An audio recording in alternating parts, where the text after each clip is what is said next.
nyanyi dengan hati yang suci. Perkataanmu yang memerintah hatiku, biar sampai akhir ku tulus dan murni.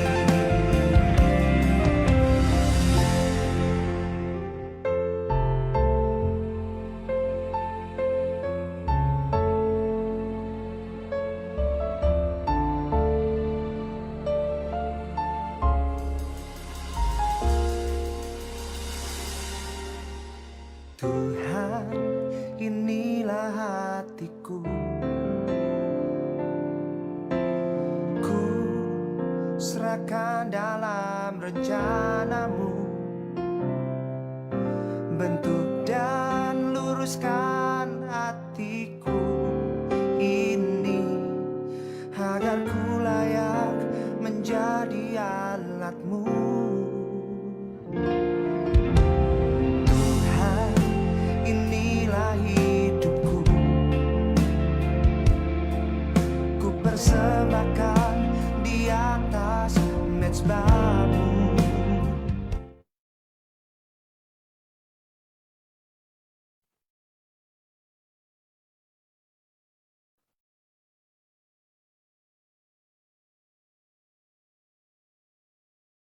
Ya, halo, shalom, selamat malam semuanya. Malam ini kita akan bicara. Malam ini kita akan ada bincang-bincang santai bersama dengan seorang narasumber yang luar biasa sekali di bidang ini yang akan kita bahas malam ini. Seperti yang kita bisa lihat di sini ada judulnya Revive. Saling berbagi, kami bisa saling bercerita tentang apa yang sudah kami alami Tuhan sehari-hari, supaya kami bisa berbagi ilmu, juga bisa saling belajar ya Tuhan satu sama lain. Apabila apa yang sedang kami alami hari ini, bolehlah Engkau juga tuntun kami untuk bertanya di tempat ini, biar talk show hari ini Tuhan bisa menjadi jawaban juga Tuhan dari setiap mungkin permasalahan yang ada dalam bisnis kami Tuhan, terutama di dalam masalah SDM. Terima kasih ya Tuhan, pimpin kami malam ini, sepanjang malam ini, supaya Engkau Allah yang menyertai setiap pembicaraan kami, talk show kami pada malam ini. Terima kasih, hanya di dalam nama Yesus kami berdoa, bersyukur. Haleluya, amin. Ya, oke. Seperti yang saya janjikan tadi, ya, yang saya katakan tadi, kita akan bicara-bicara soal SDM. Nah, SDM itu adalah sebuah topik yang kalau orang bilang tuh tak lekang dimakan oleh waktu gitu ya. Bisnis apapun pasti akan ada SDM-nya, dan SDM punya permasalahannya sendiri, karena memang apa ya, kalau SDM itu manusia gitu ya, setiap bisnis apapun tidak lepas dari SDM, dan karena SDM itu manusia tentu ada permasalahannya sendiri-sendiri, karena manusia juga punya permasalahan di rumahnya, mungkin di tempat-tempat yang lain juga, yang mungkin juga terbawa dalam pekerjaan. Nah, sebelum saya memperkenalkan narasumber kita malam ini, buat teman-teman atau saudara-saudara yang ada di tempat ini, bisa join langsung di mstv.tv. Atau ke YouTube-nya GMS Surabaya juga boleh, tapi paling enak masuknya dari mstv.tv. Nah, kalau ada yang mau nanya, silakan bisa WhatsApp ke nomor WhatsApp yang di sini nih. Ada tulisannya tuh 0823388808880. Jadi nanti di WhatsApp aja ke sana, nanti akan ada tim yang menghandle dan akan menyampaikan kepada kami, sehingga nanti bisa kami bantu untuk tanyakan langsung ke narasumber di acara talk show malam ini. Nah, Business Talk sendiri ini pun bagian dari Marketplace Ministry. Kami sebetulnya passion-nya adalah untuk bisa saling sharing, bisa saling bercerita hal-hal yang real, hal-hal yang landed, yang memang terjadi dalam kehidupan kita sehari-hari, terutama juga di dalam bidang kita, dalam pekerjaan, dalam bisnis, supaya apa ya, bisa jadi sesuatu landasan yang juga di baliknya ada nilai Kristiani, tapi yang landed sekali, yang biasanya yang bisa dilakukan sehari. Pak Arman yang bisa jelaskan ya kan. Satu lagi beliau adalah beta coach dari AIM Indonesia. Nah, tanpa lebih lama lagi, mungkin saya bisa persilakan Pak Arman untuk bercerita Pak. Nah, sebetulnya apa nih beberapa yang saya ceritakan tadi, si Brio dan segala macam, apa itu sebetulnya? Silakan Pak. Oke, shalom semuanya, Bapak Ibu, saudara yang dikasih Tuhan. Pak Denny, terima kasih ya untuk pembukaan yang luar biasa. Salam sehat, salam sejahtera buat semuanya. Ya, saya berharap malam hari ini penuh dengan sukacita. ya, walaupun ada begitu banyak tekanan-tekanan, ya, lihat situasi, lihat kondisi kok kayaknya masih susah, masih berat gitu ya. Tapi percaya deh kalau kita tuh ada di dalam Tuhan, segala sesuatunya pasti ada jalan keluar, ya. Oke. Ya, Bapak Ibu tadi sudah diperkenalkan sama Pak Denny, ya. Ya, saya tadi situ disebutkan tentang Sibrio ya. Apa itu Sibrio? Sibrio itu satu perusahaan yang bergerak di bidang pelatihan, khususnya di bidang outbound. Jadi bersama-sama dengan beberapa partner yang lain, saya bersama-sama dengan 4 orang lainnya, kami mendirikan Sibrio ini kira-kira 12 tahun yang lalu, ya. Tapi sebelum itu kami memang sudah pernah punya pengalaman ya beberapa tahun sebelumnya juga. Jadi total di bidang outbound itu mungkin hampir 20 tahun kali. Ya, hampir 20 tahun berkecimpung di bidang itu. Nah, mungkin pertanyaannya kenapa sih outbound gitu kan. Nah, kami tuh banyak terinspirasi sama Helen Keller gitu. Helen Keller itu menginspirasi kami soal bahwa pembentukan karakter itu paling dahsyat tuh kalau lewat penderitaan katanya. Mungkin kalimat ini nggak menyenangkan ya. Saya juga pertama kali waktu baca itu kayaknya nggak menyenangkan sekali gitu. Kok membentuk karakter lu lewat penderitaan, siapa yang mau menderita gitu kan. Tapi ya ternyata di firman Tuhan itu kan diajarin ya, memang penderitaan itu mendatangkan kemuliaan katanya kan. Nah dari situ akhirnya kami mulai menggagas gimana ya caranya menghadirkan penderitaan. Jadi mensimulasikan penderitaan, tapi bisa membentuk karakter orang. Nah gitu. Nah, bersyukur ada teman-teman yang memang ahli di bidangnya menciptakan game penderitaan. Dan akhirnya kita lakukanlah gitu. Kok ya puji Tuhan banyak gitu yang tertarik karena nggak pernah kan gitu kan. Mereka awalnya mikir, lah karyawan wis soro wis gitu loh. Udah setengah mati loh kerja. Wah, sok training isinya penderitaan. Mau nggak karyawan tuh kalau training tuh mesti fun gitu loh ya kan. Yang happy-happy gitu kan. Tapi ya ternyata mereka begitu lihat hasilnya setelah 3 hari 2 malam kan biasanya, mereka bilang, oh iya ya beda ya gitu ya, SDM-nya jadi lebih tangguh gitu. Nah disitulah akhirnya saya bersama dengan teman-teman sikat terus dah Bapak ya gimana caranya gempur SDM Indonesia gitu. Kebetulan Bapak Presiden kita Pak Jokowi bilang kan revolusi mental, tak pikirin cocok ini udah. Akhirnya udah kita jalanin terus sampai hari ini. Itulah Sibrio. Ya. Terus tadi ada The World Need a Father. Ya. Itu satu organisasi nirlaba juga ya, yang pusatnya ada di South Africa. Ya. Tasnya jadi ayah buat orang-orang yang Tuhan izinkanlah ya ketemu dengan hidupnya, nah, seperti itu. Jadi kita banyak kupas tentang fatherhood lah intinya seperti itu. Makanya the world need a father. Dunia membutuhkan ayah karena kita lihat dunia babak belur menurut survei katanya problem terbesarnya karena ketiadaan ayah katanya. Ya. Di Indonesia di mana Pak? Ada ya di Indonesia ya? Ada. Kita ada organisasinya di Indonesia. Kita beri nama Enough Indonesia Need a Father. Oke. Gitu, Indonesia Need a Father. Ya, gitu. Gitu Pak Denny. Siap Pak. Wow, sangat menarik sekali kalau dilihat background-nya gitu ya.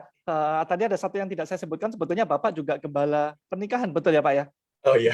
Dia Abalo Ministry ya, betul ya. Nah, dari apa yang kita sudah dibicarakan, sebetulnya saya harapkan teman-teman juga mulai tertrigger gitu kan. Wah, ini berarti ngomongin SDM seru nih gitu karena orangnya Pak Arman narasumbernya ini banget nih, bergelut banget di dunia SDM sebetulnya kan, termasuk pembapaan dan segala macam. Nah, sebetulnya yang menarik di hari-hari ini adalah begini Pak, SDM. Kalau kita ngomong SDM seperti yang tadi saya bilang, itu kan topik yang tak lekang dimakan oleh waktu ya Pak ya. Dari zaman saya kecil dulu, kalau papa saya punya toko, SDM cuma satu gitu kan yang jaga. Sampai kita yang sekarang ini mungkin ada yang memimpin perusahaan dengan ratusan atau ribuan atau belasan SDM pun biasanya tetap ada masalah SDM. Nah, sebetulnya apa sih Pak? Apa itu SDM? Bagaimana kondisi SDM sekarang ini di Indonesia terutama khususnya? Oke. Sebenarnya kalau kita lihat ya, SDM Indonesia itu dari sisi jumlah itu powerful sekali. Dan kita ini secara statistik ya, kita tuh punya istilahnya bonus demografi. Nah, istilah bonus demografi ini adalah gambaran demografi angkatan kerja. ya. Ya. Jadi memang angkatan adalah angkatan kerja aktif itu, ya, dahsyat sekali. Dan bonus demografi kan dihitung dari usia 15 ya, 15 tahun sampai dengan usia 60 ya, 60 tahun ya. Nah, berarti generasi X-nya bisa masuk tuh situ. Nah, menurut data statistik itu dikatakan ada 70,72% penduduk Indonesia ada di usia produktif. Jadi sebenarnya kita dari sisi jumlah nih powerful sekali. Ini harusnya nih momen-momen ini nih menjadi momen di mana pergerakan industri atau bisnis mestinya dahsyat banget gitu, karena angkatan kerja semua. Ya, bukan angkatan yang tua gitu kan, atau bukan angkatan yang terlalu muda. Enggak, ini memang angkatan kerja yang luar biasa gitu. Ya. Nah, cuma memang ada kendala memang. Nah, kendalanya apa? Ini kendalanya. Ternyata kalau istilah bahasa Jawanya jomplang gitu ya. Ada masalah istilahnya mismatch gitu loh. Ada vertikal sama horizontal mismatch. Mismatch itu tuh artinya nggak klop gitu, nggak bisa fit gitu dengan maksimal gitu, seperti itu. Nah, kita lihat nih ya, yang digambar sebelah kiri ini saya ambil dari data di bisnis.com ya, di tahun 2019 saja. Saya nggak menemukan data yang terbaru nih. Di 2019 aja kondisinya ya, itu yang overqualified itu 47,74%. Overqualified itu maksudnya begini, dia lulusan sarjana, tapi ngerjain kerjaan SMA. Dia lulusannya sarjana yang benar-benar hebat gitu kan, dia harus ngerjain hal-hal yang sifatnya terlalu teknis seperti itu, tapi dia nggak kuasai. Gitu. Lucu sih gitu. Jadi dari sisi pendidikannya bagus gitu kan, tapi skillnya nggak match ya gitu. Itu 47,74% yang overqualified. Yang underqualified 5,59% dari total angkatan kerja ya, seperti itu. Nah, efeknya apa? Ya, efeknya gini. Kalau yang overqualified akhirnya nanti masuk di dalam tempat kerja, biasanya keluarnya jadi tipe nuntut. Gitu kan. Yang ada itu nggak bisa menyesuaikan keterampilan yang dibutuhkan di dalam tempat pekerjaan. Nah, sisanya yang 5,59% tadi itu yang underqualified, akhirnya jadi orang-orang yang lambat gitu. Kalau kerja lelet, akhirnya jadi beban perusahaan nih, gitu. Nah, problem muncul lagi. Ternyata yang 46,67% yang udah match sekalipun, akhirnya mentalnya cuma ngerasa cukup. Ah ya sudah, saya cuma dapatnya segini. Ya sudah, gitu. Akhirnya cuma merasa cukup aja gitu. Merasa nggak perlu berkembang. Ya, ini yang vertical mismatch ya. Nah, sekarang kita lihat yang horizontal. Nah, kalau lihat yang horizontal ini bicara soal bidang studi yang dia pelajari sama keterampilannya. Ternyata banyak nggak sesuainya juga. Jadi kuliahnya apa, sekolahnya apa, kerjanya apa. Nah, ini lucu. Satu kali saya ada di Solo. Saya tanya, kamu dulu kalau nggak salah kan kuliahnya elektro kan? Iya. Terus sekarang ngapain? Dia bilang, sekarang punya restoran. Gitu. Dia bilang, loh kenapa ngelola restoran? Lah habis gimana? Ya, aku 3 bersaudara. 2 bersaudara yang lain nggak mau ngurusin itu. Nggak mau ngurusin apa tokonya papaku. Gitu. Ya wis, aku tahu yang ngurusin restonya papaku. Kasihan gitu loh, kasihan banget gitu.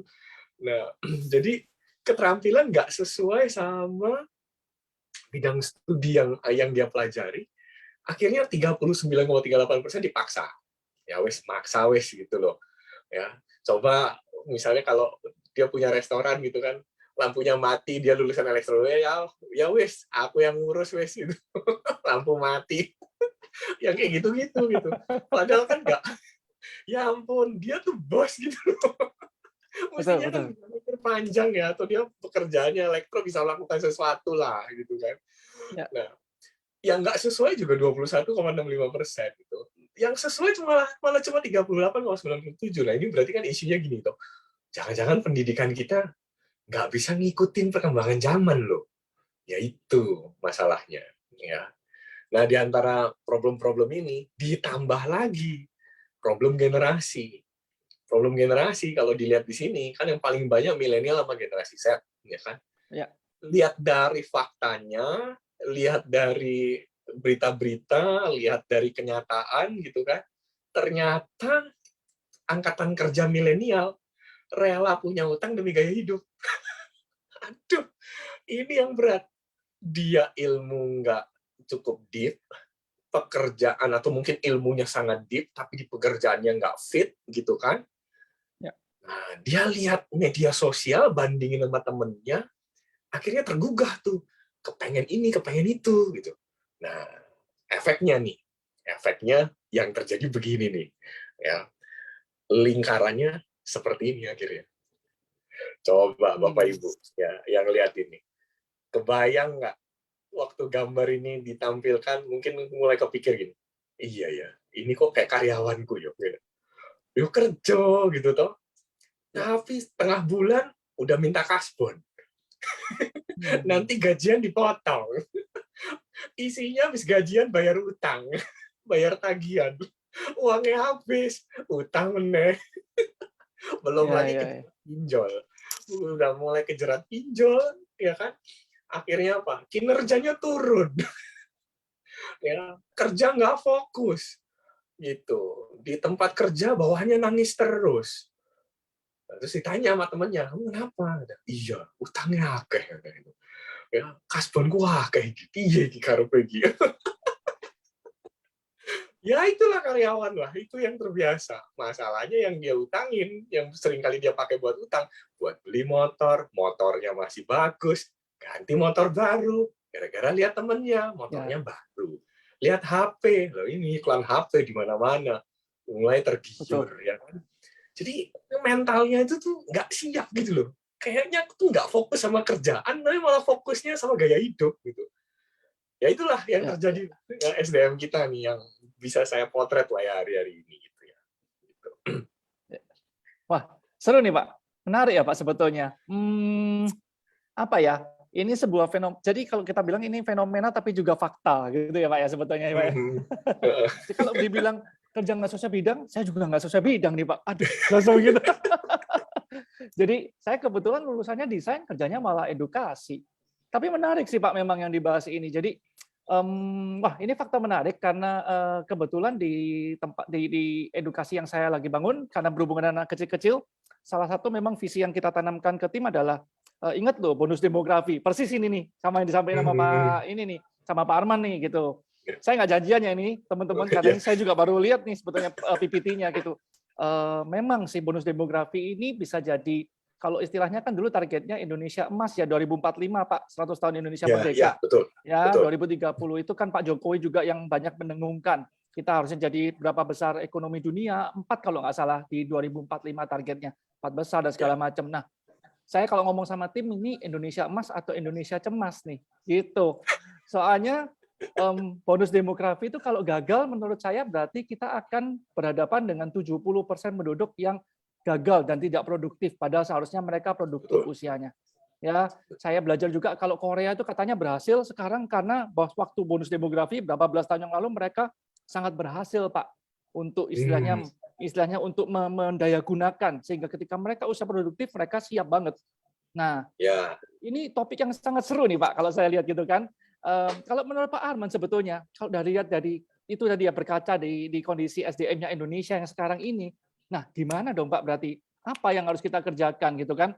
Kalau saya edukasinya buat anak-anak kecil-kecil Pak, masih belum nyambung sama yang pembicaraan SDM karena mereka belum jadi SDM. Tapi kalau Pak Arman dari sisi yang sudah SDM bagaimana nih Pak? Apakah sudah bisa dibetulin? Kalau anak kecil kan bisa dididik Pak dari kecil. Itu kan yang saya sampaikan ke tim. Nah, kalau sudah jadi SDM gimana nih Pak? Udah gede nih. Ya. Ya, mungkin saya juga perlu menyeimbangkan ya apa yang tadi saya sampaikan, mungkin terkesannya banyak negatifnya. Tapi di sisi lain juga kita harus bersyukur ya, banyak hal-hal yang sifatnya international award itu dimenangkan oleh tenaga kerja Indonesia. Itu saya juga pernah mendengar dan pernah bertemu bahkan ya sama beberapa tenaga kerja Indonesia yang bekerja di Aljazair. Gitu. Dan itu memang pinter-pinter gitu. Nah, saya sampai sempat mikir, kok kayaknya yang pinter-pinter ada di luar Indonesia. Nah, itu. Kenapa Pak? Apakah karena better paid mereka dibayar lebih baik di sana? Ya, salah satunya itu. Ya, salah satunya itu. Terus juga ada kebanggaan ya, bahwa memang itu international base ya, seperti itu. Gitu. Memang kan kalau kita lihat ya di media-media sekarang itu, problem yang paling dikejar hari ini ya oleh pemerintah adalah sertifikasi kompetensi. Ya. Ya, sertifikasi kompetensi. Jadi memang nantinya ke depan, dan saya memang berharap ya pemerintah nanti ke depan akan memperdalam ya sertifikasi kompetensi buat SDM Indonesia. Supaya apa? Supaya mereka benar-benar qualified, gitu, seperti itu. Nah, tapi sekali lagi gini, manusia itu kan nggak cuma terdiri dari kepala sama tangannya. Betul, Pak. Dia juga harus ada hatinya kan, gitu kan. Betul. Nah, kompetensi itu tuh cuma bahas kepalanya tok, gitu. Atau ya sedikit dengan tangannya, seperti ya. itu. Tapi kadang-kadang hatinya ini yang nggak kesentuh. Gitu. Nah, ini nih yang kalau kita ngangkat topiknya revive hari ini, menurut saya membangkitkan kinerjanya harus lengkap. Kepalanya ya, tangannya ya, hatinya ya. Betul, Pak. Ya, kalau mantan Gubernur Jakarta, Pak Ahok bilang dompetnya, perutnya, sama otaknya katanya. Nah, itu mesti lengkap tuh. Nah, kalau ditanya tadi, terus gimana dong apa yang mesti kita lakukan, khususnya teman-teman atau rekan-rekan yang hari ini sebagai pengusaha, ya, sebagai pebisnis, ya, yang mungkin melibatkan SDM Indonesia dengan kualifikasi yang tadi ya digambarkan, yang cuma lulusan SMA, karena memang grafik data statistik kita menunjukkan tenaga kerja kita yang paling banyak lulusan SMA. Itu masih di lulusan SMA paling banyak. Nah, di area seperti itu apa yang harus dilakukan? Nah, saya tuh tiba-tiba teringat gitu. Saya teringat dengan salah satu tokoh yang juga menginspirasi saya gitu. Yaitu Jack Welch. Jack Welch ini adalah mantan dari CEO-nya General Electric.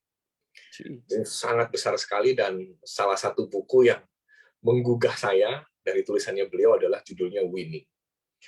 Dia sempat mengatakan bahwa kalau bisnisnya General Electric itu kalau nggak masuk satu atau dua, artinya nomor satu atau nomor dua di industri itu, lebih baik tutup. Mau untungnya kayak apapun, katanya suruh tutup. Akhirnya saya pelajari kan ini. Dua hal ini saya pelajari. Makanya tadi dilihat kan kalau dibacakan CV-nya, saya ikut The World Need a Father, bahas ayah. Di sisi lain juga saya gembala nikah gitu kan.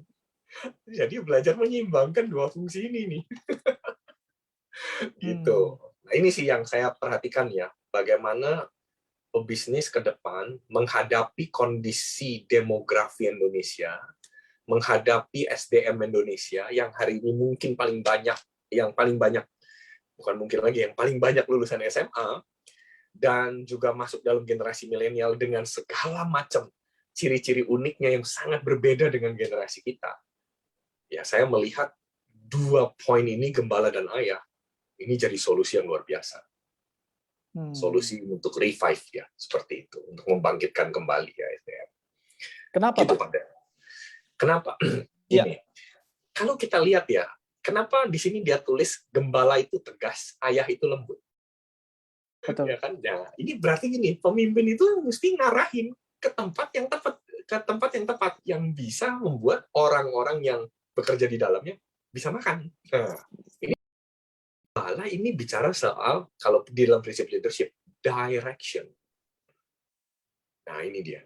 Makanya untuk direction perlu tegas. Ya, ini makanya prinsipnya gembala. Yang kedua, ayah. Nah, beda loh, ayah tuh sama gembala tuh beda sekali. Ayah itu kan dia ada hubungan seperti apa ya? Hubungan darah gitu kan. Hubungan yang lebih close gitu ya dengan anaknya, ya. Nah, apa yang mesti ditampilkan di sana? Yang mesti ditampilkan adalah proses belajar. Ayah kan mendidik anak-anaknya, ya kan? Ayah itu mendidik. Kata mendidik di situ bicara soal mendisiplin anaknya. Ya, jadi lembut di sini bukan berarti manjain ya. Lembut di sini tuh artinya tetap memberitahu ketika anaknya harus ngalamin sebuah disiplin, dia ikut merasakannya. Sama ketika kita punya anak kita bikin kesalahan, kita ikut sedih kan? Gitu. Kita ikut sedih. Waktu dia melakukan hal yang buruk gitu kan. Kita mungkin awalnya kelihatan marah, tapi sebenarnya dalam hati kecil kita adalah aduh nak, kenapa sih kok kamu melakukan itu gitu loh. Papa jadi ikut sedih gitu. Nah ini nih, ada feeling, ada perasaan ikut memiliki gitu loh, seperti itu. Nah ini nih prinsip ayah. Ya, jadi kalau gembala tadi direction gitu kan, ayah ini lebih melakukan prinsip yang namanya dia nge-coach anaknya, nge-coaching anaknya, menuntun anaknya. Tapi menuntun bukan berarti memanjakan loh. Ayah juga punya fungsi untuk memperhatikan, mengenali potensinya. Nah ini penting nih. Nah kebanyakan pebisnis hari ini cuma minta karyawan itu ya udah kerja, tapi potensinya nggak pernah dikembangkan. True. Gitu. Jadi dia cuma lihat, oh ya sudah kamu bagus di sini administrasi, ya udah ikut aja, pokoknya kamu admin aja gitu, seperti itu. Padahal jangan-jangan dia punya potensi. Makanya perlu gembala sama ayah. Oh, menarik nih Pak. Pak, sebelum kita lanjut, saya ada pertanyaan nih Pak. Wah, ini apa namanya? Apa ya? Kalau dari Bapak bilang skill seorang ayah yang bisa melihat anaknya punya potensi di mana, gitu kan ya Pak ya? Apakah setiap orang memiliki itu, Pak? Maksudnya itu kan sesuatu yang sangat tidak mudah untuk dipelajarin. Bagaimana menurut Pak Arman? Sebenarnya gini, itu bisa Pak dipelajari. Oh bisa Itu Pak ya? bisa, bukan nggak bisa, itu bisa Pak dipelajari. Nah tinggal gini, sang ayah atau sang pemimpin bisnis ini ya perlu diperlengkapi dulu tentunya. Ya, kan ada ilmunya untuk bisa memantau atau melihat potensi seseorang. Ada begitu banyak assessment kok untuk bisa melihat potensi seseorang. Banyak sekali Pak. Bisa. Semacam itu ya Pak ya, kayak personality test dan segala macam begitu Kak Pak? Ya, itu yang paling sederhana. Itu yang paling sederhana. Baik. Nggak usah yang rumit-rumit juga sih, gitu ya. Oh, baik. Tapi ini basically berarti bukan sebuah ilmu yang wah harus bagaimana gitu, tidak semua orang bisa gitu, enggak ya Pak? Ini sebetulnya semua orang bisa ya melakukan ya Pak ya? Iya, semua orang bisa sebenarnya melakukan. Tinggal hatinya si pebisnis ini ada nggak atau punya sikap nggak seperti itu. Ya, saya bilang di sini ayah, kalau misalnya pebisnisnya wanita jangan ngerasa oh nggak ada kelembutan ibu ya kayak gitu. Nggak, bukan itu. Yang dimaksud itu adalah prinsipnya adalah memperhatikan, ya kan, mengayomi, menemukan potensinya. Nah itu sih poinnya. Ya, siap. bisa. Oh baik Kalau Pak. ketemu kan ada banyak konsultan yang bisa diajak kan bekerja sama atau rekan-rekan bisnis yang bekerja sama kan untuk memantau itu. Baik.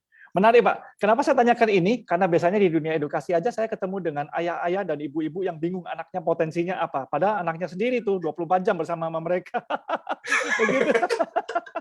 Apakah begitu mudah menilai orang lain? Sementara misalnya anak buah saya ada berapa? Misalnya katakan 100 atau 10 deh gitu. Apakah bisa menilai itu? Tapi jawabannya bisa. Beberapa waktu terakhir ini yang saya lihat, dia katakan bahwa dia merasakan ada sentuhan yang luar biasa yang dilakukan oleh bosnya kepada dia. Ya. Dan ini membuat dia akhirnya jadi excited gitu kerja di perusahaan itu. Ya, jadi saya tetap harus tarik benang merahnya bahwa apa yang kita bahas hari ini membangkitkan kinerja ya poinnya. Betul. Dari gembala dan ayah gimana caranya mengeksekusi dua prinsip ini sampai akhirnya dia bisa membangkitkan kinerja SDM-nya kan, ya seperti itu kan. Betul Pak. Ya. Nah, saya tunjukin ya, ada tulisan ini dari seorang apa itu namanya karyawan. Ya saya kasih anonim aja ya. Dia bilang ini di media sosialnya dia ya, di IG story. Ya. Aku tuh senang loh kerja di sini katanya. Bosku itu selalu kasih aku 3C. Challenge, credit, and care. Gitu. Nah, apa itu, Pak? Ini menarik sih. Challenge, ya, menarik nih. Ini maksudnya apa? Apa dikasih utang sama bosnya gitu kan? Atau ditantang, coba kamu ke sana gitu. Nah, ini yang menarik adalah waktu saya coba gali lagi gitu kan soal challenge, menarik loh. Dia bilang gini, aku tuh perlu di challenge mindset-nya. Jangan cuma di challenge targetnya. Nah ini nih, saya Betul. saya akhirnya jadi mikir, oh gitu ya. Iya, karena kebanyakan para pebisnis itu yang diukur cuma duit gitu loh. Betul. Yang diukur cuma pencapaian aja gitu kan. Ya, tapi ternyata orang-orang yang hari ini bekerja bersama-sama dengan kita, mereka itu butuh ada sesuatu di luar itu gitu. Nah, saya akhirnya menemukan nih gambar denah ini ya, yang diinspirasi sama Prof. Renald Kasali ya beberapa waktu yang lalu. Ya, saya menemukan bahwa seseorang itu nggak hanya cukup jadi pandai, tapi dia juga harus jadi ahli, gitu. Ya, jadi pandai itu mungkin akan terlihat dia baik, karirnya naik ke atas. Nah, kalau karir naik ke atas itu butuhnya apa sih? Head skill kan, ya, kompetensi kan. Ya. Nah, nggak salah, beneran ini naik ke atas nggak salah, serius nggak salah. Memang harus ada, harus punya sikap yang rajin, gitu kan. Harus punya trainer atau coach yang bagus supaya fokus. Bagus. Dia butuh IQ yang bagus. Bagus. Gitu. Tapi jangan salah, nggak semua orang itu butuhnya cuma naik aja. Dia juga butuh ke samping. Dia harus belajar jadi ahli, menjadi hidup yang berarti. Nah ini, hidup yang berarti bicara apa? EQ. Kalau IQ dia terpelajar, tapi EQ dia terdidik. Ada mentalnya yang terdidik di situ. Ketangguhannya dididik di situ. Hatinya ada di situ yang tadi saya bilang. Bukan hanya kepalanya, bukan hanya tangannya tok, tapi hatinya juga. Gitu. Nah, dia juga perlu diajarin untuk berkolaborasi. Ada social life. Nah, menariknya, generasi milenial yang hari ini jadi tenaga kerja paling banyak, itu sangat suka area sosial ini, social life. Cuma memang sosialnya sosial digital. Nah, kita perlu aja sedikit mengarahkan supaya sosialnya dia kepada sosial yang bentuknya fisikal, bukan hanya sekedar digital. Memang pandemi selama 2 tahun terakhir ini mengerosi ya proses ini. Nah, tapi kita sebagai pengusaha, kita perlu tolong mereka loh, supaya mereka bisa berkolaborasi ya sama rekan-rekannya. Dan kita sebagai pemimpin, belajar jadi pribadi yang menginspirasi mereka, yaitu jadi mentor buat mereka. Nah, yang sering saya temukan adalah para pebisnis itu, waktu dia nge-challenge karyawannya, nge-challenge-nya pakai ancaman. Kalau kamu nggak capai target, kamu turun gaji. Kamu nggak capai target, kamu begini. Nah, itu dia. Akhirnya apa? Budaya koreksi lebih kuat daripada afirmasi. Padahal seseorang juga butuh keseimbangan afirmasi, bukan hanya koreksi. Nah, apa yang harus dilakukan supaya bisa di-challenge? Supaya bisa di-challenge, dia perlu dikasih visi, ya kan? Kita perlu tahu loh, mereka itu visinya apa, gitu ya. Satu kali saya ada di Ponorogo, di kota yang seperti ya kota kecil lah ya, gitu, kota kabupaten. Itu ternyata ada satu hotel di sana. Karyawannya tuh semua diajarin untuk punya visi loh. Padahal ya hotel di kota kabupaten. Gitu. Anak-anaknya tuh diajarin untuk punya visi. Itu penting. Saya tanya sama ownernya, kenapa kok kamu ngajarin dia harus punya visi? Loh, dia bilang gini ya, kalau dia aja visi hidupnya aja nggak jelas, gimana dia mau bantu visi perusahaan? Ya jelas dia nggak ngerti itu visi apa. Yang dia tahu TV, bukan visi. Betul. Ya kan? Terus dikatakan lagi, ya butuh dikasih training dong. Gitu. Dikasih akses dong. Nah, kebanyakan kita sebagai pengusaha, kita nggak pernah kasih akses buat mereka belajar sama orang yang tepat. Yang sering kali terjadi adalah gini, begitu dia masuk, terus kemudian dia mau belajar, bosnya bilang gini, coba kamu cari sendiri jawabannya. Coba kamu cari solusinya apa gitu. Jangan tanya saya. Gitu loh. Ini karyawan blank loh, nggak ngerti apa-apa loh, gitu. Loh, kalau memang kita tahu kondisinya kayak gitu, harusnya gimana? Ya kita kasih akses tuh. Coba kamu tanya sama ibu ini. Ya, saya udah ngomong kok sama ibu ini, biar kamu belajar sama dia. Itu loh yang dimauin sama SDM. Kalau SDM digituin, kinerjanya pasti baik. Kenapa? Karena dia dikasih akses. Dia nggak nyemplung dalam dunia yang blank gitu loh. Enggak. Makanya dikasih akses. Terus apalagi? Ya ini tadi, dikasih training. Dikasih training itu gini loh, jangan dikasih training yang kaku-kaku gitu loh. Kasih training itu tuh yang benar-benar bisa menempatkan nilai-nilai perusahaan atau mengajarkan SOP bahkan perusahaan dengan cara yang berbeda. Loh, lihat, orang-orang hari ini sukanya apa? Anak-anak milenial sukanya apa? Main game tuh. Kenapa nggak kita ciptakan game hari ini? Kita ciptakan sebuah game untuk perusahaan, tapi di dalamnya mengajarkan tentang SOP. Nah ini saya kasih contoh. Beberapa waktu yang lalu saya ada di sebuah perusahaan, ya perusahaan bahan bangunan, ya. Dan saya lihat problemnya seperti apa, mereka kok langgar terus ya SOP. Terus mereka kok kayaknya kurang gigih gitu ya untuk mencapai targetnya. Kalau dimarahin target-target terus ya jengkel ya orang ya gitu. Akhirnya apa? Akhirnya coba kita desain sebuah game yang menarik gitu loh buat mereka. Tahu nggak apa yang terjadi? Mereka enjoy sekali loh. Mereka bisa 3 jam main sambil ketawa, tapi di tengah-tengah permainan mereka bisa dapetin nilai-nilai yang luar biasa. Mereka diingetin lagi, oh SOP kalau stok opnam tuh gimana? Oh kalau aset itu dijaga efeknya apa? Gitu. Ini kan permainan kayak monopoli yang dimodifikasi sesuai dengan kebutuhan perusahaan. Betul. Itu dahsyat sekali. Dan setelah ini para leader. Nah, setelah para leader ini mulai bermain gitu kan. Habis itu apa? Mereka yang dilatih untuk akhirnya mereka yang menjalankan permainan ini. Gitu. Kepada apa? Tim yang ada di bawahnya. Jadi ini nih yang penting menurut saya. Mereka juga harus di-challenge untuk bisa memimpin anak-anak buahnya dengan baik. Nggak semua-muanya balik lagi ke kita. Ya kan? Kalau balik lagi ke kita lah, kita capek toh. Kita akhirnya nggak bisa ngembangin bisnis toh. Betul. Ya kan? Nah, kita mesti kasih mereka tanggung jawab, mesti kasih mereka kesempatan, mesti kasih mereka keberanian untuk mereka melakukan sesuatu. Ya. Aku punya videonya nih. Ini baru semalam. Tak share ya. Boleh, Pak. Silakan, Pak. Oke, tak share ya. Ini menarik sekali. Ya. Menarik sekali ini. Orang kaya jawab. Ini yang duduk ini adalah duduk seperti ini.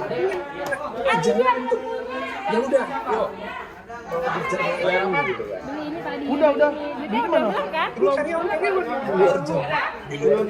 Setelah selesai jam kerja, di toko mereka kita lakukan. Kita kombinasikan gitu kan antara teknologi dengan SOP, dengan instruksi, dengan aturan perusahaan, dengan produk perusahaan. Wah, akhirnya apa? Mereka jadi enjoy seperti itu. Ya, itu menarik tuh. Menarik, Pak. Sangat Jadi menarik. Itu poin pertama ya tentang challenge. Monggo kalau mau dibahas dulu. Wah, atau saya lanjutin. Sangat menarik nih, Pak. Lanjutin dulu aja, Pak. Lanjutin dulu Monggo, ya. Pak. Silakan. Ya, lanjutin dulu, Pak. Challenge ya. Sekarang kredit ya. Apa sih yang dimaksud dengan kredit itu? Nah, ini nih. Ternyata kredit yang dimaksud itu adalah gini. Karyawan itu tuh butuh si pemilik perusahaan atau si owner atau si pebisnis itu ngasih kredit dong ke dia, ngasih apresiasi dong ke dia. Nggak selamanya bentuk apresiasi itu uang atau harta. Tapi memberikan kredit itu adalah memberi dan menjaga hati yang bahagia. Gitu. Nah, hati yang bahagia itu hasilnya tuh tak terbatas loh. Ya kalau kita lihat di kotak sebelah kiri itu kan, kerja pakai otot namanya kerja keras, hasilnya pas. Kerja pakai otak namanya kerja cerdas, hasilnya lebih luas. Kerja pakai hati namanya kerja ikhlas, hatinya tak terbatas. Ya, kita nggak boleh memilih salah satu ya. Ini kita harus gabungkan semua. Kerja kerasnya iya, kerja cerdasnya iya, kerja ikhlasnya juga harus iya. Betul. Gitu. Nah, kebanyakan orang suka salah. Oh ya, Pak, kalau gitu saya kerja pakai hati aja, tapi nggak pakai otak. Ngawur. Nggak bisa gitu. Nggak mau pakai otot juga, Pak. Suruh orang lain yang kerjain. harus semua. Ototnya ya iya, otaknya iya, hatinya juga iya. Jadi ini bukan pilih salah satu coret yang tidak perlu. Ya, ya. Tiga-tiganya. Ya pas perlu, luas ya perlu, tak terbatas ya perlu gitu. Betul, betul. Jadi kita perlu ajarin nih, ya kredit itu tuh artinya kita sebagai pemilik bisnis itu ngajarin loh sama anak-anak buah kita, sama karyawan kita tuh, loh, halo, itu ada yang lebih penting loh dari uang sama harta. Ada yang lebih penting. Yaitu apa? Kamu tuh kerja di sini tuh kan aman toh. Tujuannya apa? Supaya nggak bolak-balik, supaya nggak turnover-nya tinggi. Coba dilihat deh, perusahaan hari ini yang turnover-nya tinggi, jangan-jangan karyawannya isinya kepalanya cuma duit aja. Gitu. Atau malah sebaliknya, karyawannya itu mungkin dia butuh ini semua tapi nggak pernah dia dapatkan di perusahaan itu. Dia nggak dapat rasa aman. Kenapa? Karena di dalamnya ada abuse. Bosnya jahil, bosnya nakal, nggak punya moral, ya kan? Perkataannya merusak, mengganggu iman, ya kan? Ada body shaming. Ya, itu perlu dijaga loh. Ya, di dalamnya harus dihargai. Kalau gini lah, nggak usah sampai gimana amat ya untuk memberikan penghargaan atau pujian ya kepada karyawan. Kan karena banyak orang bilang, aduh Pak, nanti kalau dikasih pujian atau penghargaan dia jadi besar kepala gitu. Ya. Padahal yang nggak semua sih. Ya, kita porsinya tahu lah. Kita nggak perlu sampai gimana, misalnya contoh gitu kan. Kita bisa kasih tahu gini, terima kasih ya, apa yang kamu usulin kemarin itu, ternyata it works loh. Bagus itu. Coba ya, kamu kumpulin lagi ide-ide baru kamu yang lain. Dan talk to me ya, kalau kamu udah ketemu ya. Itu udah sebuah penghargaan. Itu udah sebuah penghargaan. True. Orang admin yang cuma kerjanya ngeposting data yang harus disampaikan kepada timnya. Terus kita berikan pujiannya gimana? Kita bilang ini, terima kasih ya. Dengan data yang kamu buat, kami akhirnya jadi bisa ngerti kami mesti capai targetnya berapa. Dan kamu ngasih datanya ini luar biasa loh. Kamu selalu tepat waktu. Pertahankan ya. Itu udah bagus. Gitu. That's it. Itu tuh udah menggugah loh. True. Ya. Nah, saya akhirnya selalu bilang nih sama klien-klien saya, coba ya kalau memang kinerjanya SDM mau naik itu mesti praktekin 3A. Harus ada annual meeting. Kenapa? Karena di dalam annual meeting ada evaluasi dan ada motivasi untuk pencapaian target berikutnya. Loh, bisnis apapun tetap loh harus ada target. Harus ada target. Bisnis yang nggak ada target ngawur menurut saya. Harus berusaha punya target. Ya, mungkin targetnya bukan rupiah, nggak apa-apa. Tapi targetnya misalnya apa? Oh, brandnya harus capai di titik tertentu atau apa? Silakan apa aja. Paling nggak gini, karyawan itu mereka butuh tantangan tadi. Mereka perlu ngerti ujungnya di depan itu apa gitu. Nah, yang kedua apresiasi. Apresiasi ini mungkin bisa bentuknya apa? Bulanan. Ya kan? Bisa bentuknya mungkin mingguan, harian, bisa apresiasi per divisi. Silakan, nggak apa-apa. Yang sifatnya rutin. Tapi jangan salah, dia juga butuh yang namanya award. Apa itu award?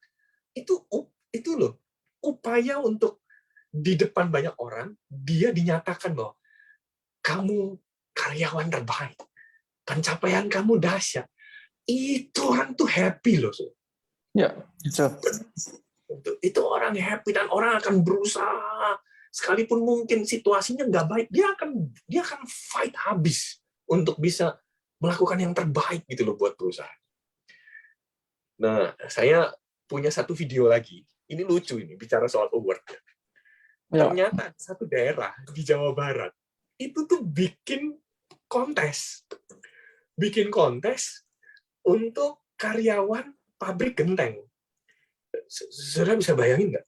Pabrik genteng kira-kira karyawannya kayak apa coba? Pabrik genteng loh ini. Ya. Nah, saya kaget. Kontes yang dibuat ini keren banget, benar-benar inspiring loh gitu buat saya. Ya. Saya tunjukin ya videonya ya. Ya Pak, siap. Siap-siap ngakak ya, Bapak Ibu, sama saudara-saudara ya. Oke, ini dia. Saya tunjukkan. Ya.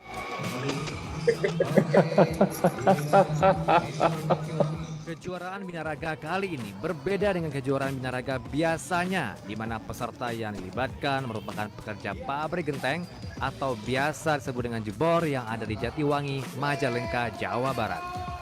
Kegiatan ini dilaksanakan di Jatiwangi Arts Factory atau JAF Selasa malam. Kegiatan ini merupakan salah satu upaya dari para pengusaha jebor dalam mempertahankan pabrik genteng yang kurang lebih puluhan tahun lalu telah ada. Selain itu, kegiatan ini juga sebagai perayaan HUT RI.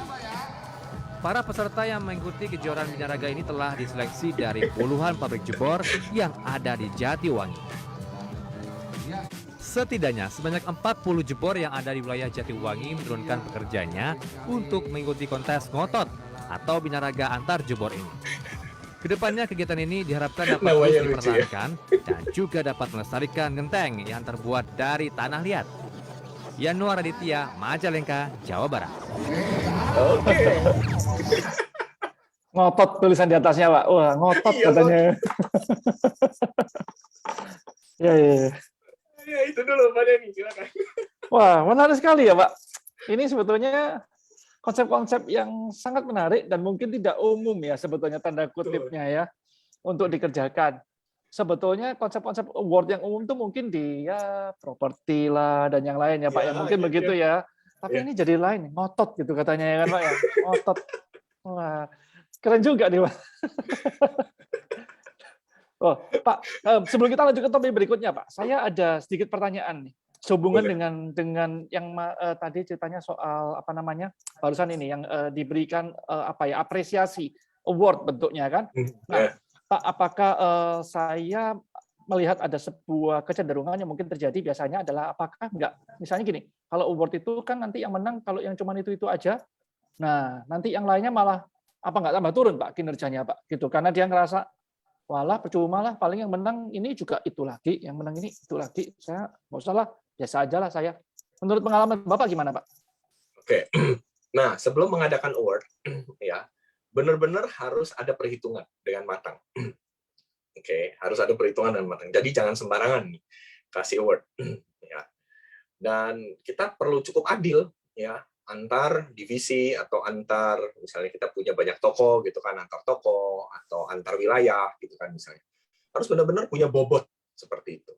Jadi jangan sembarangan lah ya membuat award walaupun awardnya itu bisa menolong untuk sebuah kinerja perusahaan, kinerja karyawan. Dia harus bisa menghitung dengan baik ya supaya jangan sampai terjadi yang kayak gitu karena kalau sampai terjadi kayak begitu demotivasi. Betul sekali itu bisa demotivasi, makanya benar-benar harus dipersiapkan dengan matang dan baik perhitungannya bagaimana dan nanti di tahun berikutnya kita harus punya challenge, kita kepengen menjagokan siapa dalam tanda petik ya gitu. Nah kita yang harus didik dong, kita yang harus latih yang kayak tadi di challenge, di training, diperlengkapi, di equip dong. Nah kebanyakan pengusaha itu kalau lihat karyawannya udah kayak kanebo, gitu kan. Peras aja udah peras, gitu kan, peras sampai tetes terakhir, gitu kan. Habis itu kering kanebonya, begitu kanebonya kering, rusak kan semua kan. Kan kering suruh lap mobil baret semua kan. Nah, mesti disiram air, gitu. Oh iya. Menarik sekali. Itu banyak topik-topik yang menarik sebetulnya ya Pak. Ini nggak cukup nih malam ini kayaknya nih kalau dibicarakan semua. Berikutnya Pak, kita lanjut dulu Pak ke yang care. Oke. Yang care dulu. Iya. Oke, yang care ya. Oke. Nah, yang care ini menurut saya itu yang tadi Bapak sempat sampaikan itu tentang bagaimana cara kita menemukan potensi. Ya. Jadi care ini bicara tentang cari potensinya, perhatikan keunikannya. Jadi yang diharapkan sama karyawan, care itu bentuknya bukan ngelus-ngelus dia, bukan. Tapi ayo temukan dong potensi saya. Saya sendiri nggak mampu loh temuin potensi saya. Tapi waktu dia memperhatikan, kemudian diberi apresiasi, itu dahsyat. Nah, saya ambil contoh aja. Ada sebuah assessment, ya karena kebetulan saya certified di Beta Coach ini kan. Tadi kan ada IM Indonesia kan. Nah, IM Indonesia tuh menolong banyak pengusaha-pengusaha dan karyawan untuk melakukan profiling kepada karyawannya.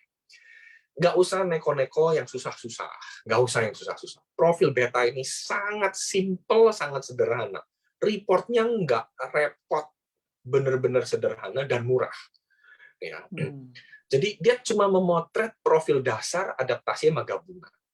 Profil dasar itu kayak karakter dasarnya dia apa, adaptasi bagaimana dia beradaptasi sama pekerjaannya, profil gabungan itu siapa dia yang dia ingin tampilkan di depan orang lain. Beta itu terdiri dari berani, ekspresif, tenang, akurat. Beta, ya, pakai akronim BETA, ya, seperti itu. Ya. Nah, dari hasil 3 profil ini, kita bisa ngerti nih karyawan kita stres apa enggak ya. Ketahuan bisa. Gitu. Kan kita kan tadi udah lihat kan, profil SDM kita rata-rata lulusan SMA. Lulusan SMA bisa ngerjain gini? Bisa. Pertanyaan-pertanyaan sangat bisa. Gitu. Jadi ini bukan hal yang sulit gitu. Nah, kita bisa langsung tahu dia tuh tipe komunikasinya kayak apa. Ini kan di sebelah kiri ada tulisan auditory, visual, kinestetik. Ya. Kalau orang tersebut gaya komunikasinya adalah visual, berarti untuk menyampaikan pesan kepada dia, gunakan teks, gunakan WhatsApp misalnya. Ya kalau diomongin, gak mudeng. Lawang auditorinya cuma 7%. Makanya banyak pengusaha suka keliru. Ini kok karyawanku kok rasanya bodoh nemen yo gitu. Maaf ya bahasa saya, tapi itu kenyataan yang terjadi gitu kan. Betul. Ya. Kenapa kok begitu? Sebenarnya karena mereka nggak paham gitu loh. Jangan-jangan orangnya itu memang nggak mampu untuk memahami pesan secara auditori. Dia hanya mampu memahami secara visual.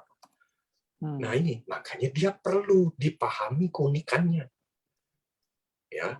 Nah, profil beta ini juga akan menolong para pengusaha untuk apa? Ngerti, oh karyawanku tuh tipenya langsung toh, asertif toh. Oh, atau reseptif toh, gitu kan. Ya. Oh, karyawanku tuh lebih suka berdaya guna toh, gitu. Oh, karyawanku tuh lebih suka rasa dimiliki. Nanti ada tekniknya bagaimana cara menghadapi karyawan-karyawan yang rasa dimilikinya lebih kuat daripada rasa berdaya gunanya. Tapi dia bisa tetap meningkatkan kinerjanya dia setelah waktu dia kerja. Bisa, gitu loh. Itu tetap bisa. Ya. Kenapa? Karena di dalam profiling seperti ini, CARE, kita nggak hanya nilai perilaku. Nah, kebanyakan kita kan cuma melihat perilakunya dia gitu. Kok dia males toh? Kok dia datang telat toh? Kok dia kok kayaknya kerja ogah-ogahan toh? Loh, yang dilihat cuma 5%. Yang 95% kan nggak kelihatan. Nah, yang 95% diapakan? Di-assess supaya kita ngerti. Oh, perasaannya gini toh. Oh, pikirannya dia gini toh. Oh, belief-nya gini toh. Oh, nilai-nilai di dalam hidupnya dia, di dalam pekerjaan begini toh. Buat dia bekerja itu apa toh. Kita akhirnya tahu. Nah, kalau kita cuma melihat yang 5%, bisa salah. Makanya kinerjanya nggak bisa maksimal. Lah, yang 95% nggak pernah digali kok. Tuh. Ini saya ambil contoh. Saya baru beberapa hari yang lalu melakukan profiling kepada 30-an karyawan dari industri kuliner. Ada karyawan operation yang ada di toko, yang ada di store, dan ada karyawan yang ada di head office. Jumlahnya hampir sama. Operation 18 orang, yang head office ada 13 orang. Nah, begitu dipotret, begitu di profiling, ketahuan ini satu perusahaan, ya, itu ternyata kuatnya di akurat. Jadi isinya semua orang yang kerja di sana isinya orang hati-hati semua. Nggak heran budaya di dalam perusahaan kaku semua, budayanya jadi hierarki. Nah akhirnya jadi ngerti, bosnya jadi ngerti. Oh, karyawanku tuh ternyata waktu kerja tuh ngerasain takut toh. Iya, karena apa? Takut salah. Tahu apa yang terjadi? Akhirnya nggak berkembang, nggak pernah ada produk-produk yang bisa produk-produk baru yang bisa dia kembangin. Lah wong isinya orang kaku kabeh. Betul. Takut semua. Nah, apa yang harus dilakukan? Nah, tinggal gini, lihat. Oke, ini dia sebenarnya aslinya kaku apa enggak? Nah, kita luruskan. Dengan assessment ini kita bisa tahu, oh orang ini sebaiknya ditempatkan di sini. Oh, orang yang hari ininya kuat di dalam hubungan sama manusia, oh tempatkan di outlet yang lagi booming. Ya kan? Yang lagi bagus. Jangan pernah nempatkan seseorang yang berpotensi di tempat yang paling bermasalah. Nah, ini suka salah nih kita nih. Yang kita anggap berpotensi, taruhnya di tempat yang paling bermasalah. Kita pikir dia bisa nyelesain masalah. Akhirnya apa? Dia malah drop. Belum tentu begitu. Kita perlu analisa dengan baik. Ada orang-orang yang memang bagus, ya kasih tempat yang bagus. Ingat prinsip gembala. Dia bawa ternaknya ke tempat padang rumput hijau. Nggak mungkin dikasih tempat yang nggak ada rumputnya. Nah ini dia. Jadi dibawalah ke tempat yang baik. Nah waktu mereka kemarin nilai soal gaya komunikasi, ternyata komunikasinya kinestetik semua. Loh, ciri orang kinestetik itu apa? Ngotot. Ya, bukan ngotot yang kontes tadi ya, bukan ya? Iya, bukan ngotot yang tadi. Ini ngotot maksudnya gini, nggak gampang percaya. Jadi dia kalau ngelihat orang lain itu ya cenderung gini loh, ini nih orang ini tulus nggak ya sama saya ya gitu ya. Jadi kayaknya asumsinya banyak gitu. Terus nggak gampang mau nurut gitu loh kalau dikasih tahu. Kalau orang Jawa Timur bilang ngeyel gitu. Iya. Ngeyelnya kuat gitu loh. No, ini kan akhirnya kita tahu nih kondisinya kayak gini ya. Udah, akhirnya setelah di profile kita baru tahu training yang tepat kayak apa. Terus bagaimana menjangkau mereka, memperhatikan mereka kayak apa. Akhirnya bisa unik, bisa tepat. Nanti kinerjanya pasti baik. Gitu maksudnya, Ken. Wah, mantap, Pak. Tapi itu benar-benar butuh konsultan ya, Pak ya? Tidak bisa dikerjakan sendiri berarti, Pak ya? Seperti ini. Ya, itu butuh pihak luar ya yang menolong. Saya yakin di luar sana banyak sekali yang bisa melakukan. Banyak sekali. Gitu. Baik. Kalau menurut Bapak, jadi dari 3 itu cukup nggak, Pak? Atau gimana? Apa cukup? Wah, pokoknya yang 3 poin tadi, challenge, kredit, sama care, jalankan. Maka kinerja pasti naik. Atau bagaimana, Pak? Ya. Itu kan dari sisi si anak, itu kan dari sisi karyawan ya tadi ya. Permintaan karyawan itu kerinduan karyawan ya. Ya kan? Challenge, kredit sama care. Nah, menurut saya kalau cuma dari sisi karyawan toh nggak jalan sih menurut saya. Kinerja itu juga butuh sistem. Kalau sistemnya aja nggak bagus, kinerjanya gimana mau naik? Termasuk salah satunya ya sistem penggajian. Sistem penggajiannya udah bagus belum? Sistem penggajiannya udah tepat belum? Ya, lawong UMR aja belum bisa ditepati, misalnya seperti itu lagi mana misalnya. Ya, ini biar gimana pun juga ingat yang tadi saya katakan, dompet, perut, otak. Ya. Itu penting, ya, itu penting. Ya, jadi sistem. Nah, untuk bisa bangun sistem, kita perlu bangun apa? Nah, saya istilahkan ada C yang keempat. C yang keempat namanya core value. Perlu bangun nilai-nilai inti. Kalau perusahaan itu nggak punya nilai-nilai inti, berantakan kerjanya. Jadi apapun yang dikerjakan bisa bablas kemana-mana. Ini saya ambil contoh misalnya. Ada satu perusahaan mau pakai nilai-nilai inti namanya wonder. Wonder itu artinya takjub, ya seperti itu. Ya kita bisa lah pakai akronim seperti ini, bebas, nggak harus semua core value pakai akronim, bebas apa aja. Ya intinya kita perlu punya nilai-nilai yang menggerakkan mereka, dan nilai-nilai ini akhirnya jadi budaya, dan nilai-nilai ini harus jadi KPI. Jadi KPI bukan hanya diukur berdasarkan pencapaian target secara rupiah, tapi KPI juga bagaimana mereka menjalankan nilai-nilai inti ini di dalam perusahaannya itu. Mau besar, mau kecil, nggak apa-apa. Nggak usah serumit ini nilai-nilai inti. Nilai-nilai inti bisa sederhana, bisa cuma 3 isinya. Udah, pokoknya nilai-nilai inti, hidupmu bener, hidupmu sabar, hidupmu jujur. Wis, nggak apa-apa. Tapi dijalankan, gitu loh. Nggak apa-apa. Mau 3, nggak apa-apa. Mau 4, nggak apa-apa. Gitu loh. Yang penting dijalankan. Nggak usah keren-keren, gitu loh. Pakai tulisan yang bagus-bagus kayak gini. Nggak harus. Ini cuma contoh. Yang penting ada gitu loh. Ini penting nih, ini sistem namanya. Ya, nah yang terakhir menurut saya tetap perlu coaching. Makanya C yang kelima saya kasih nama coach. Kenapa saya bilang coach? Perhatikan, generasi milenial pola kerjanya butuh leader yang mengarahkan. Gimana caranya leader itu mengarahkan? Prinsip apa coba? Prinsip coaching.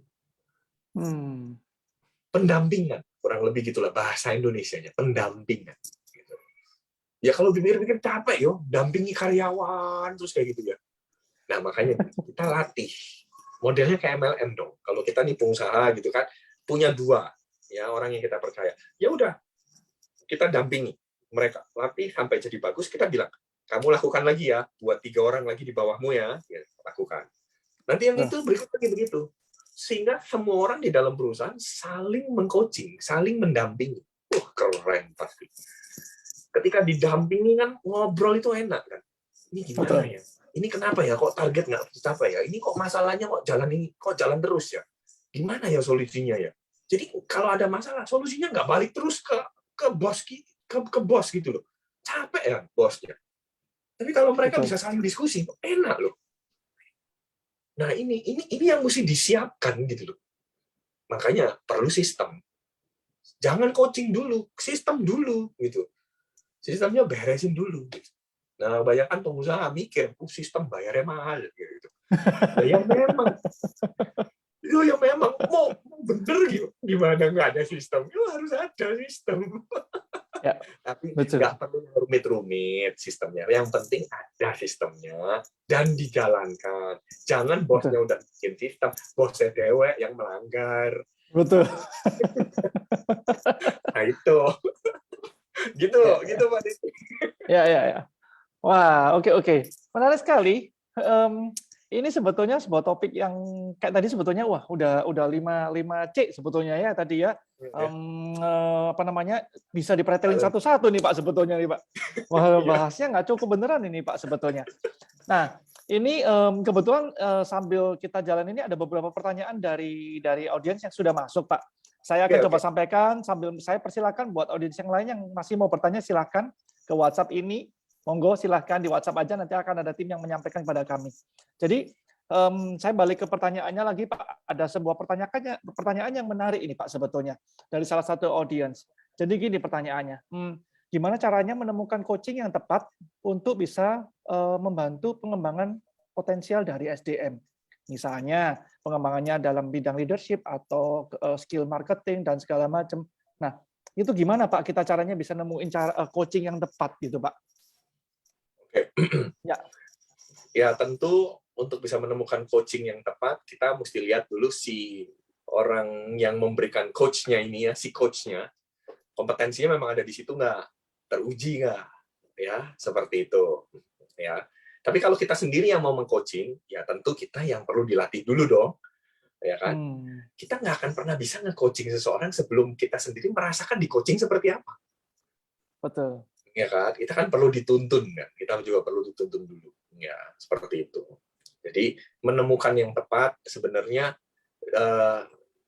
apalagi kita ya di komunitas seperti gereja gitu ya, itu pasti deh ada banyak orang-orang yang punya keahlian masing-masing, ya kan. Nah saling ketemu, saling mengisi gitu. Ini saya ambil contoh nih. Saya tuh pernah satu kali handle satu klien ya di bidang kuliner juga ya, kebetulan di bidang kuliner juga. Terus coachnya saya taruh adalah pemilik bengkel ya, pemilik bengkel ban ya, pemilik bengkel ban. Orangnya udah senior sepuh, umur 60 tahun gitu. Saya masukkan jadi coach di situ.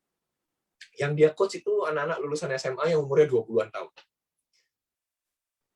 Saya pikir bakal jelek ya, yang satu umur 60, satu umur 20 gitu ya. Ya. Menarik loh, ternyata enggak loh. Bisa loh jalan loh.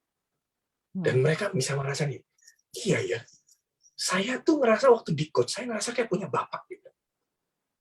Saya jadi bisa diarahkan, oh cara kerjanya tuh gini ya. Oh cara ngertinya tuh gini. Wah seru loh. Nah sampai akhirnya di Sibrio, saya pernah menginisiasi itu. Jadi para pebisnis tuh, saya panggilin semua, mau nggak join di tempat saya? Jadi fasilitator. Jadi coach tempat saya. Nge-coach siapa Pak Arman? Gitu. Nge-coach karyawan-karyawan tuh loh, yang anak-anak SMA itu. Yang lulusan SMA, yang barusan kerja jadi sales, dan sebagainya. Jadi waiter, gitu. Oh mau Pak? Ya, tapi saya nggak akan perkenalkan dia siapa. Dan dia nggak boleh memperkenalkan dirinya dia siapa. Di hari terakhir baru dikasih tahu. Ini pemilik perusahaan ini, pemilik perusahaan ini, pemilik perusahaan. semua kaget dan mereka ngerasa, wah, saya dibina sama bos kayak gitu. Wah, beda loh. Hmm. Berarti Itu kuncinya tetap menarik. memang harus ngerasain di coaching dulu ya Pak ya, baru bisa kita Iya, coaching ya. betul. Jadi mungkin karena untuk menjawab pertanyaan ini, jadi menemukan coaching yang tepat itu karena ini berhubungan dengan human, jadi tetap harus memang ada kesesuaian tertentu ya Pak ya. Karena coach itu Ya, kan human sama human ya Pak ya. benar. Ngobrol dulu lah. Intinya gini, tetap perlu bantuan orang yang memang sudah ada di bidang itu, ya, Ya. baik itu konsultan maupun coach yang lain yang memang sudah certified ya. Diajak ngobrol dulu, kira-kira baiknya gimana, gitu kan. Apakah memang butuh orang luar untuk nge-coaching. Tapi menurut saya yang jauh lebih efektif adalah orang di dalam sendiri. Seperti Betul. itu. Itu akan jauh lebih efektif. Oke. Saya akan nyambung ke pertanyaan berikutnya, Pak. Ini juga dari audiens. Menarik ini, Pak. Dan ini sebetulnya pertanyaan saya juga pribadi. Karena saya sebetulnya melakukan coaching ini juga, sistem ini di perusahaan kan. Jadi pertanyaannya begini, Pak. Jadi coach, melakukan coaching, apalagi bangun sistem gitu kan, ke bawah, kayak yang tadi Bapak cerita, meng-coaching 2 orang meng-coaching lagi yang lain, itu kan butuh waktu, Pak. Sementara perusahaan ini kan ada tanda kutipnya tuntutan untuk bergerak cepat. Nah, balance-nya gimana nih, Pak? Ini kan yang coaching ini kan ngerem nih, soalnya kita harus build dalam, tapi kita juga harus nyerang keluar. Gimana Pak caranya, Pak? Oke. Jangan terjebak sama ilusi kecepatan. Ya, apa itu, Pak? Ya. Nah, dunia ini selalu mengarahkan kita apa-apa serba cepat. Tapi kalau kita lihat firman Tuhan, Tuhan ajarin kita serba tepat, bukan serba cepat. Ya, gitu.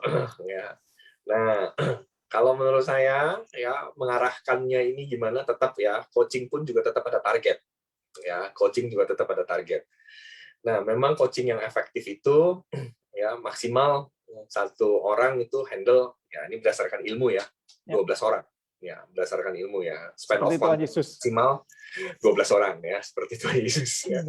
Oke. Nah, tapi gimana cara ngejarnya? Nah, coachingnya tetap perlu diaktifkan dan dia harus ada ya di dalam situasi itu. Artinya harus ada di dalam organisasi itu. Ya, dia harus bisa melihat, harus bisa istilahnya gini, punya atensi iya, punya simpati iya, sama punya empati seperti itu. Jadi kalau mau ngejarnya gimana, ya dia harus ngerti kapan timingnya yang tepat gitu. Ya. Memang di mana-mana kalau nge-coaching pasti butuh waktu. Itulah SDM. Ya. Betul. Jadi kalau memang nggak mau punya waktu, jangan punya SDM. Kalau udah gitu ya, SDM harus punya waktu. Nggak boleh nggak punya waktu, harus punya waktu. Menyisihkan waktu untuk bisa ngobrol, menyisihkan waktu untuk mendengarkan, menyisihkan waktu untuk berkembang bersama-sama dengan harus bisa. Ya. Ini prinsip penting nih, soalnya nih seringkali waktu yang selalu dikalahkan demi target biasanya. Numbers ya Pak ya. Ya, jangan compare time and numbers di sini ya. Gitu. Kalau memang punya SDM ya Anda harus bisa menyiapkan waktu untuk itu. Ya. Dan kalau Anda mau pakai orang luar silahkan, tapi seberapa efektif orang luar untuk menolong Anda? Betul. Untuk menolong SDM Anda. Ya, Andanya mungkin tertolong, tapi SDM Anda kan butuh penyesuaian kan untuk bisa connect. Nah, ini juga salah satu problem. Masyarakat atau tenaga kerja milenial hari ini nggak gampang trust loh sebenarnya. Dia bisa trust di social media lewat digital lewat bentuknya digital, tapi secara fisikal is very hard gitu. Karena mereka sudah terlalu banyak dapat trauma dan trust issue. Makanya kalau memang mau di coaching, ya kita mesti planning targetnya gimana, berapa jauh, seperti itu. Ya, mesti siap. Nah, para pengusaha mesti dibiasakan kalau udah mau masuk di dalam prinsip coaching, prinsipnya bukan tombak, tapi anak panah. Oke. Apa bedanya? Kalau tombak atau senjata nggak perlu ditarik mundur ke belakang, langsung tembak. Tapi kalau anak panah, Anda mesti tarik dulu ke belakang, baru dilepaskan. Nah, itu sistem coaching. Jadi kalau memang nggak siap tarik dulu ke belakang, ya jangan coaching. Oke, Pak. Tetap harus dijalankan dua-duanya ya berarti nih, Pak ya berarti ya. Tidak boleh salah satu sebetulnya. Ya.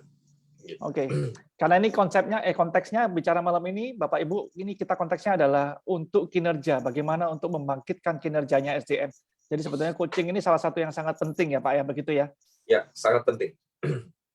Baik, baik.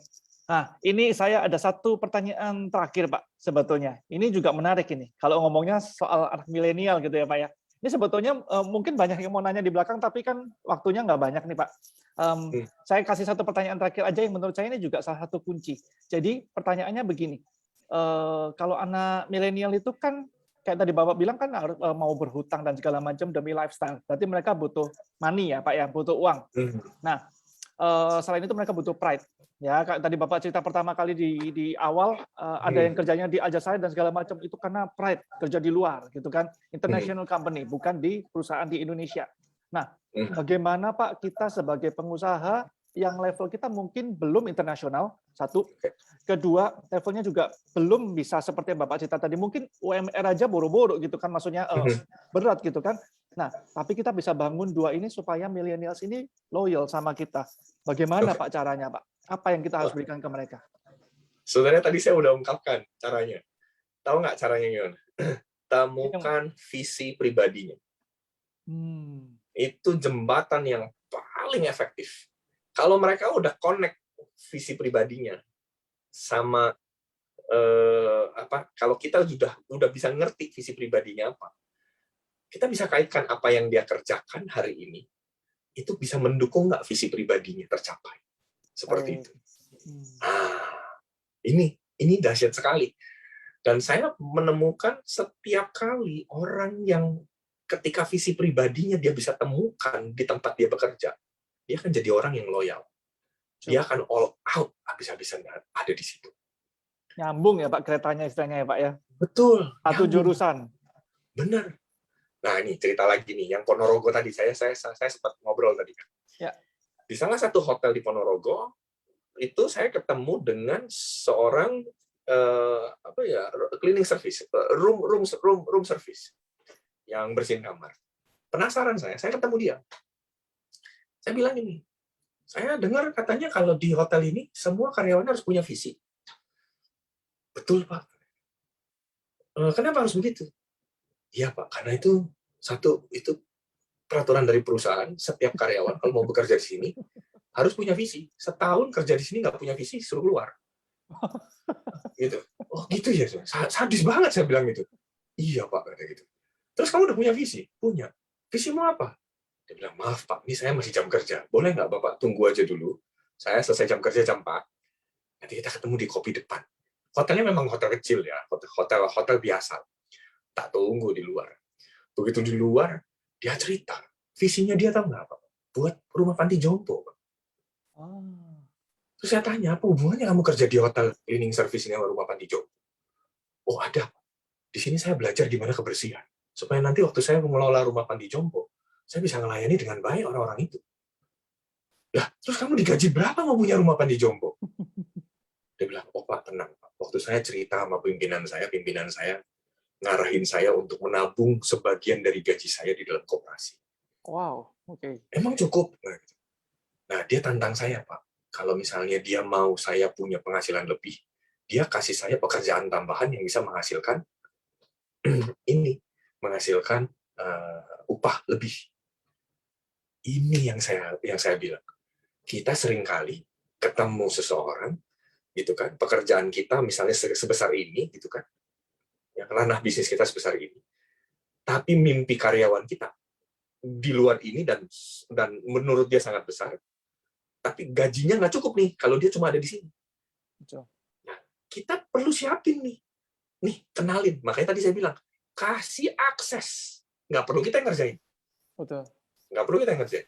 Kita kasih akses dia untuk dia melakukan sesuatu tambahan supaya dia bisa mendapatkan uang tambahan. Tapi di sisi lain, mereka bisa tetap fokus apa yang dikerjakan di bagian kita.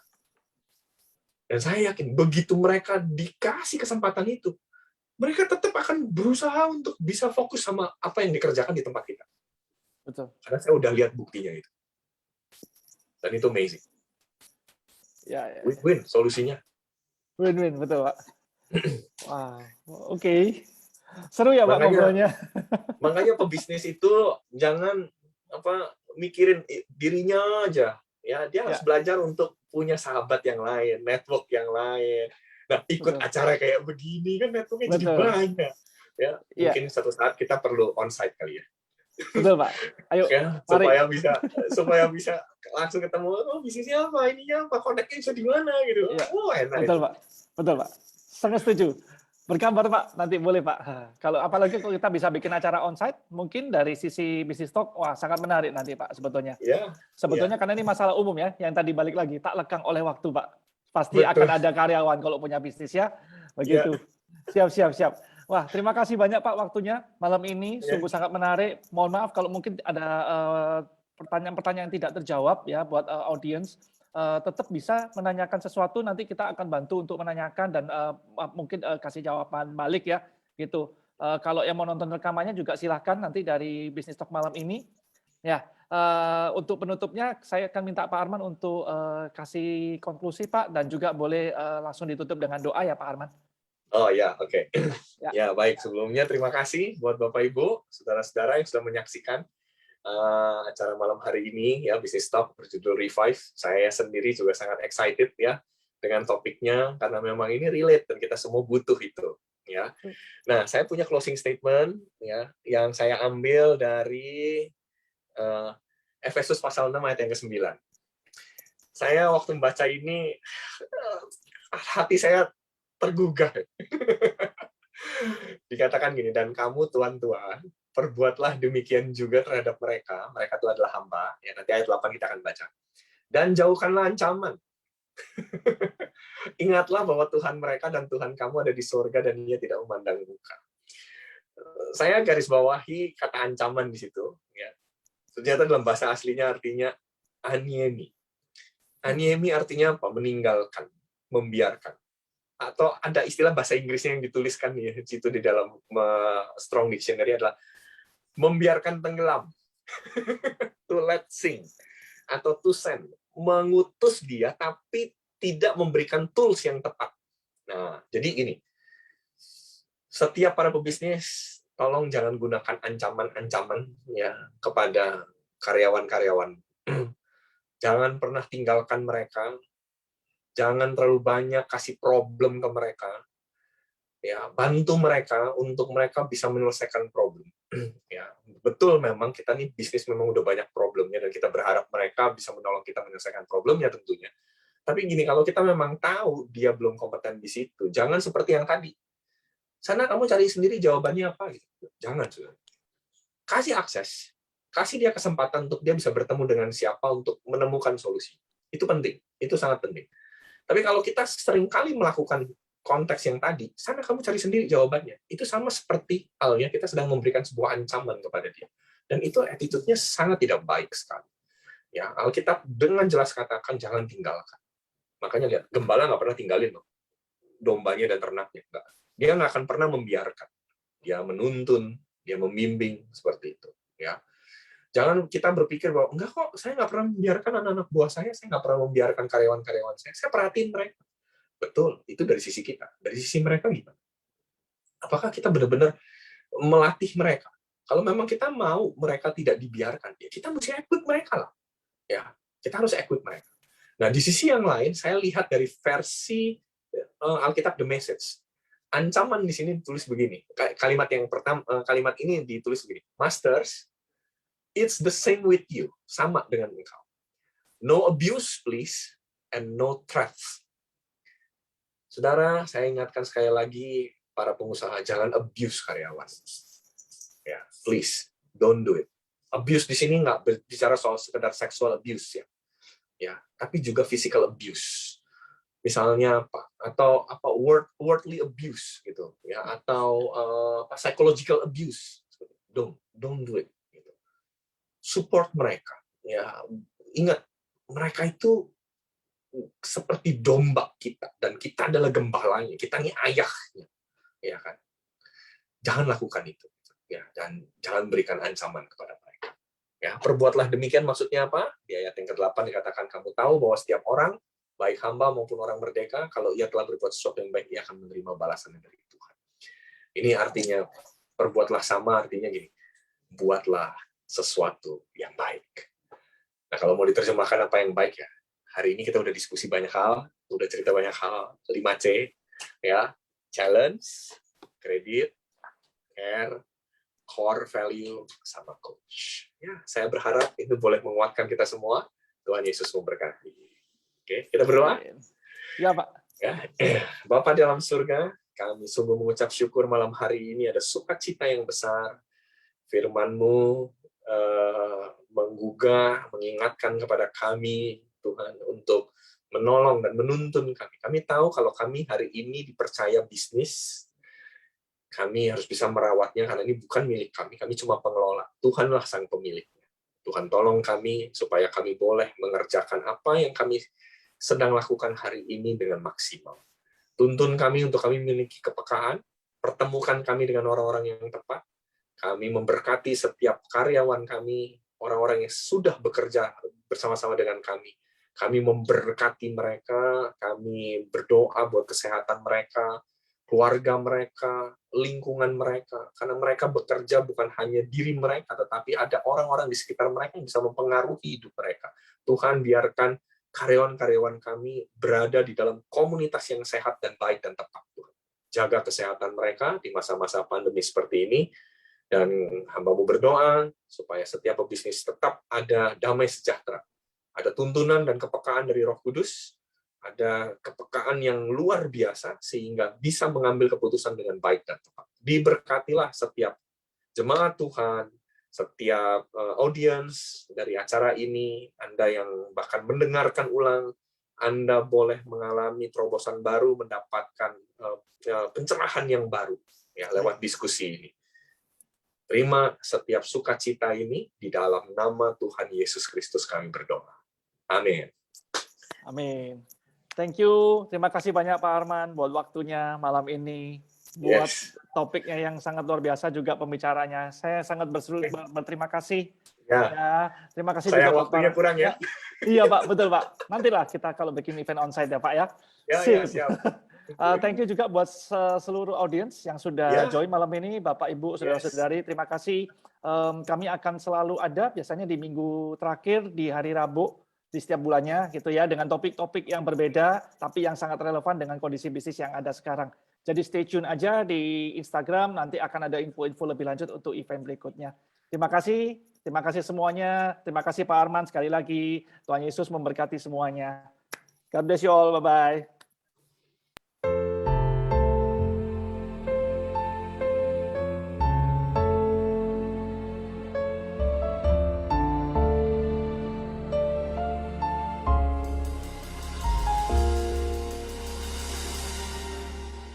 Tuhan, inilah hatiku.